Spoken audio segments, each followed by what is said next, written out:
Hello, welcome to Capital Sensei. Today we're going to dive deep into a book that is absolutely essential for anyone who wants to succeed in the world of investing. The Behavioral Investor by Dr. Daniel Crosby. We'll explore why our own minds are often the biggest obstacle to building wealth, and how understanding our own psychology is far more important than knowing complex financial formulas.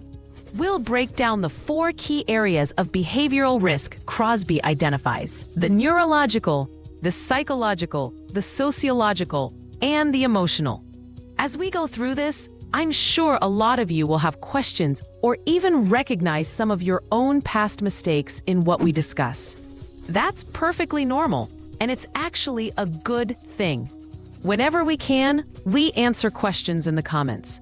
So please, feel free to share your thoughts, your doubts, and your stories. It helps everyone learn and builds a community of smarter investors. So, let's get started. Why is investing so difficult for so many people? If you just look at the long-term data, it seems simple. The stock market over decades has consistently gone up. If you just buy a broad basket of stocks and hold on, you're very likely to do well. So why do so many people lose money? The answer, as Daniel Crosby brilliantly explains, has very little to do with math and almost everything to do with our own brains. Think of it this way: our brains are a masterpiece of evolution, perfectly designed for survival on the African savanna 100,000 years ago. They are built to make quick life or death decisions. See a lion? Run. See a ripe fruit? Eat it. There's no time for long-term strategic planning when a predator is chasing you. The problem is, we're trying to use this ancient, instinct-driven hardware to navigate the modern, complex world of financial markets. It's a terrible mismatch. Crosby's first major point is what he calls neuroinvesting, which looks at the actual biology of our brains. Inside your skull, you essentially have 2 competing systems. There's the limbic system, sometimes called the lizard brain, which is ancient, fast, and handles emotion and survival instincts.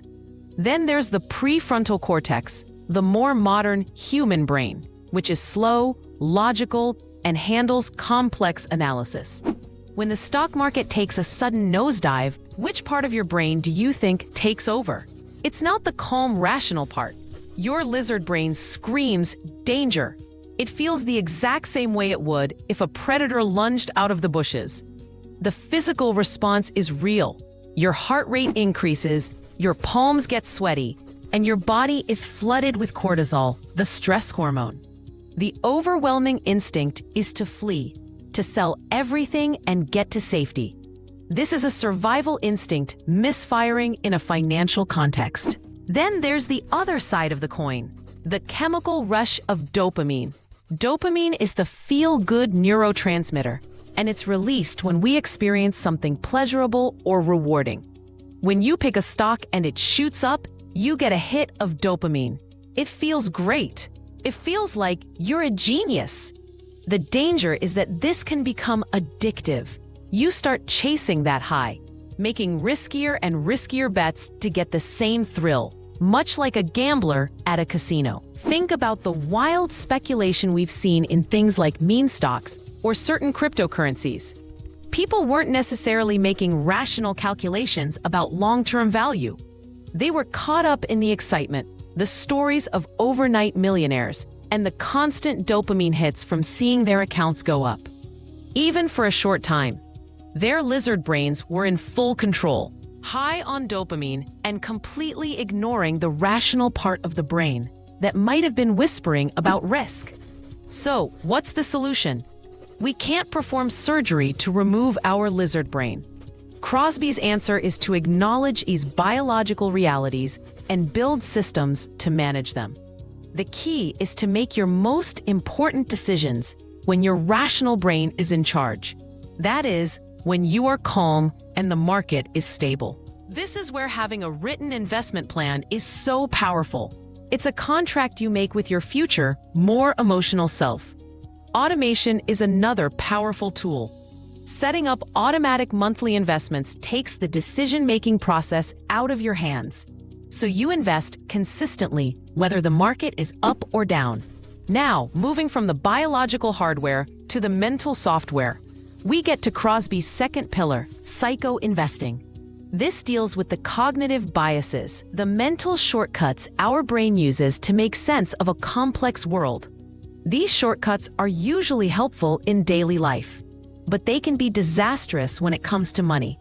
There are over 100 documented cognitive biases, but let's focus on a few of the most damaging ones for investors. First up is confirmation bias. This is our natural tendency to seek out and favor information that confirms what we already believe while ignoring information that contradicts it. Let's say you believe that company X is the next big thing. You'll start subconsciously finding every news article, every analyst report, and every online comment that agrees with you.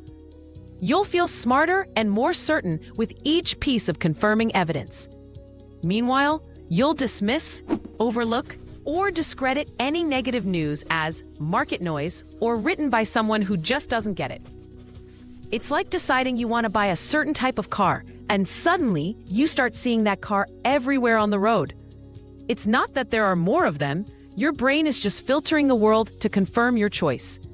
In investing, this is dangerous because it prevents you from seeing the full picture.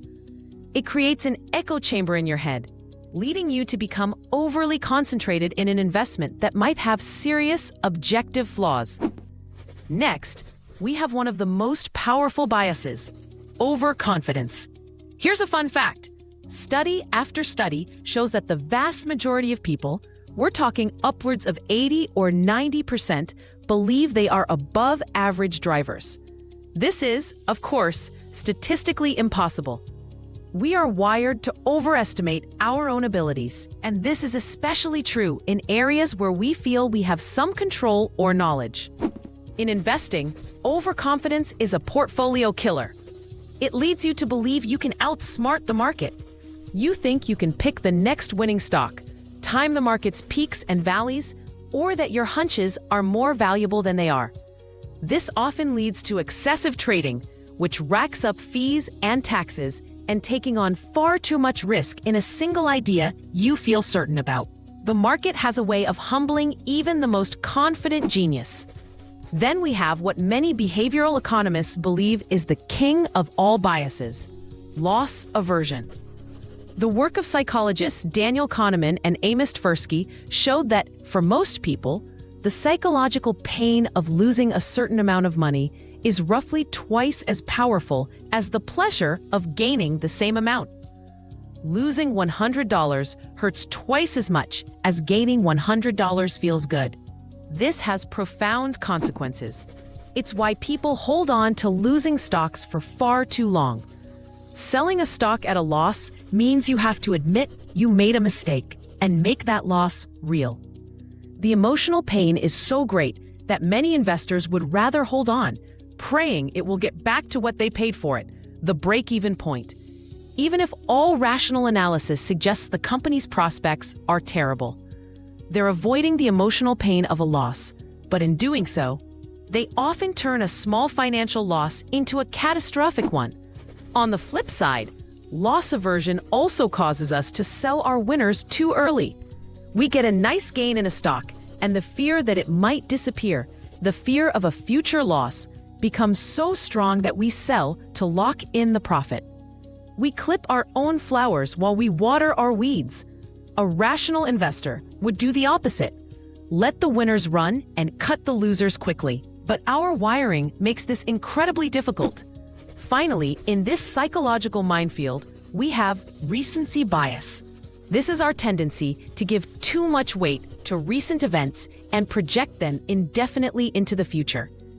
If the market has been on a tear for the last 2 years, we start to believe that double-digit returns are normal and will continue forever.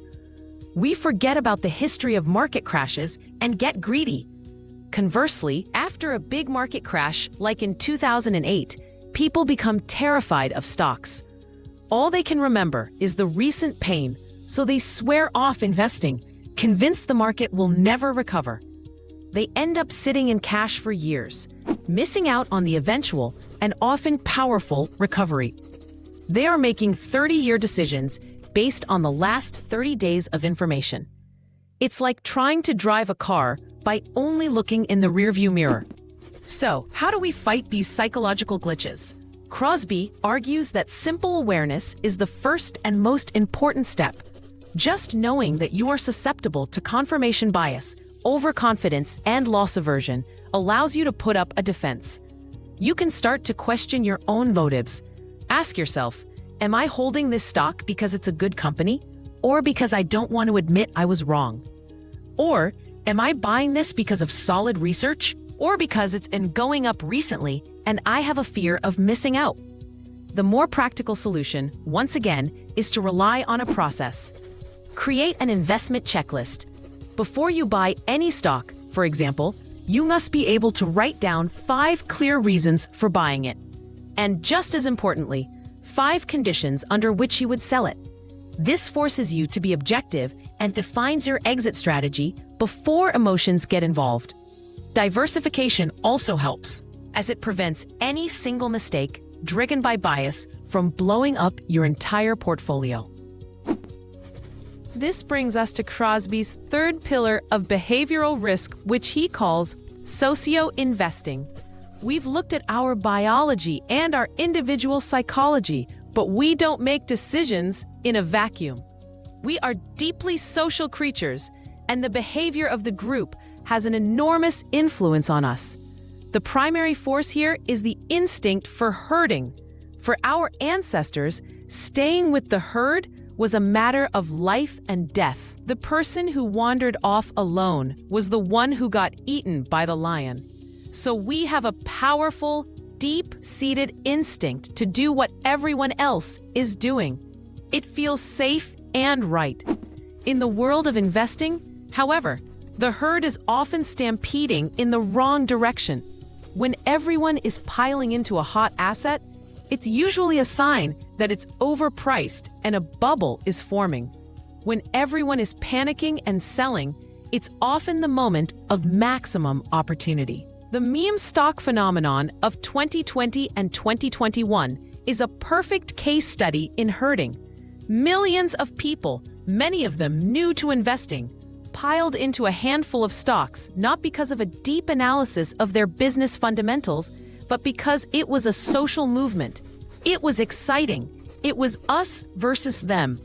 There was a powerful fear of missing out, or FOMO, as you saw stories of people making life-changing money in a matter of days. The social pressure to join the herd was immense.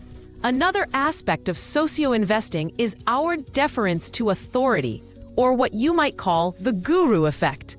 We tend to follow charismatic leaders and so-called experts, especially when we feel uncertain. A famous investor goes on television and pounds the table saying, "This stock is a generational buy," and millions of people rush to follow his advice without doing a shred of their own research. We outsource our thinking because it's easier than doing the hard work ourselves. The financial media often magnifies this problem. News channels are designed to grab your attention, and they do that with sensational headlines, bold predictions, and a constant sense of urgency. The market is crashing. Here's what to do now. 5 stocks to buy before they explode. This constant noise is designed to trigger emotional responses, fear and greed, and to encourage action, which is almost always the enemy of a good long-term plan. Crosby's solution here is to become a thoughtful contrarian. This doesn't mean you should automatically do the opposite of whatever the crowd is doing. That's just another form of herding in reverse. Instead, it means developing the discipline to think independently. It means turning down the volume on the financial news and social media chatter.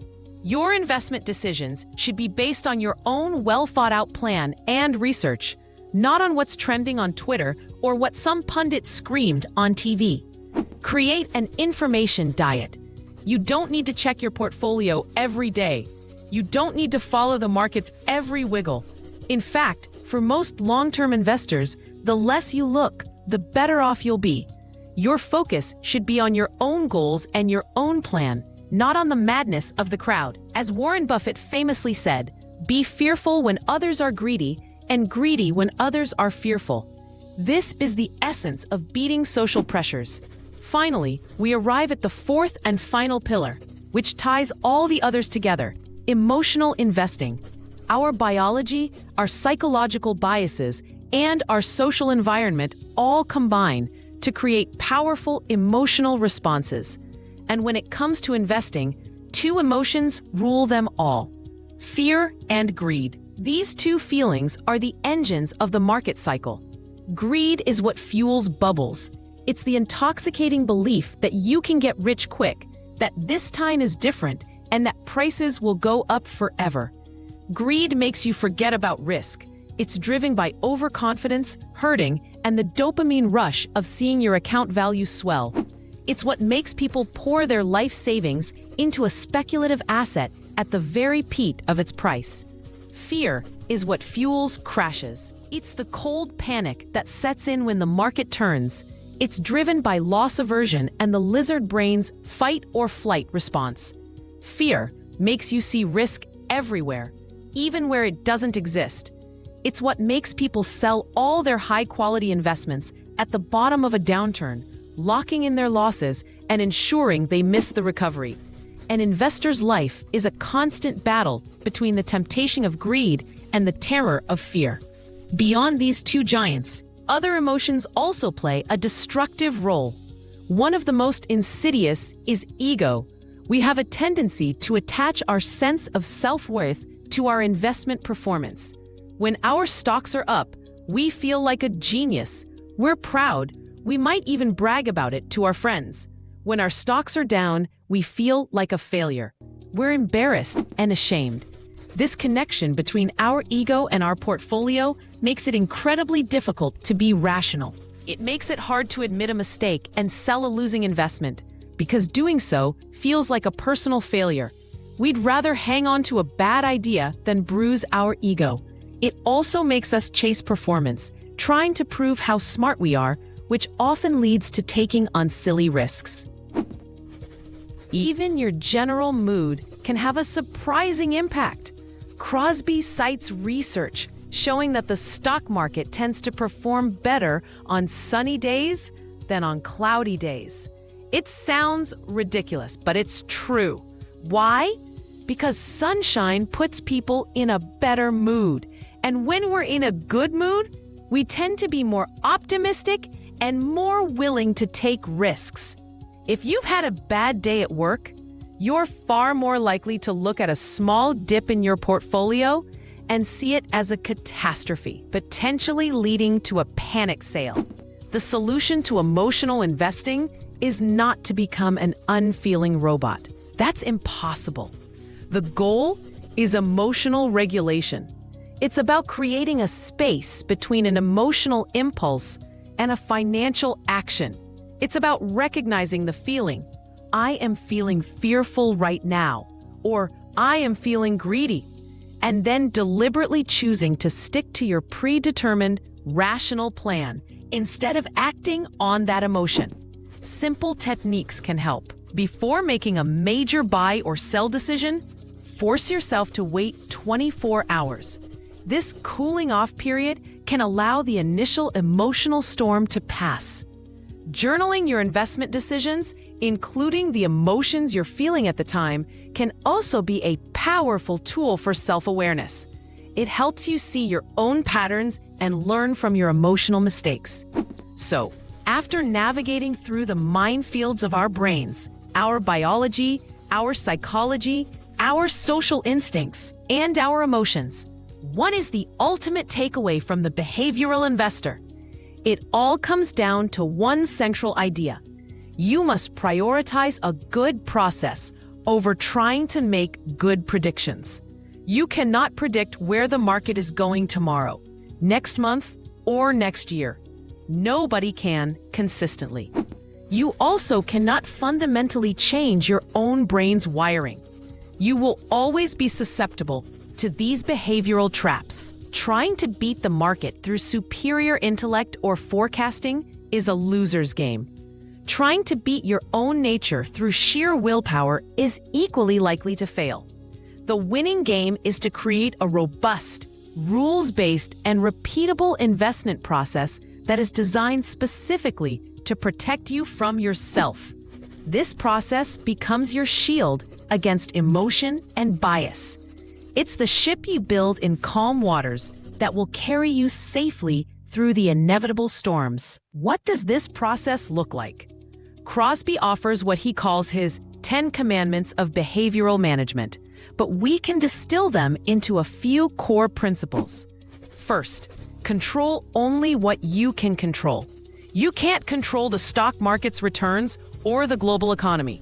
Worrying about these things is a waste of energy, but you can control your savings rate, the amount of money you are consistently putting away. You can control your asset allocation, the mix of stocks, bonds, and other assets you own. You can control your costs by choosing low-fee investments. And most importantly, you can control your own behavior. Focus your energy here. Second, automate your behavior. This is perhaps the most powerful behavioral hack there is. Set up automatic monthly transfers from your bank account to your investment account. This strategy, known as dollar cost averaging, forces you to buy more shares when prices are low and fewer shares when prices are high. More importantly, it takes your emotions, your biases, and your market timing temptations completely out of the equation. Your wealth builds on autopilot, immune to your feelings. Third, think in terms of probabilities, not certainties. There is no such thing as a sure thing in investing. Every investment carries a range of possible outcomes. A great company can be a terrible investment if you pay too high a price for it. A struggling company might be a great investment if its prospects for a turnaround are better than the market believes. Learn to think like a professional gambler, weighing the odds and potential payoffs, rather than looking for a crystal ball. The practical application of this is diversification. Don't put all your eggs in one basket. Finally, the cornerstone of a good process is humility. The market is a powerful and humbling teacher.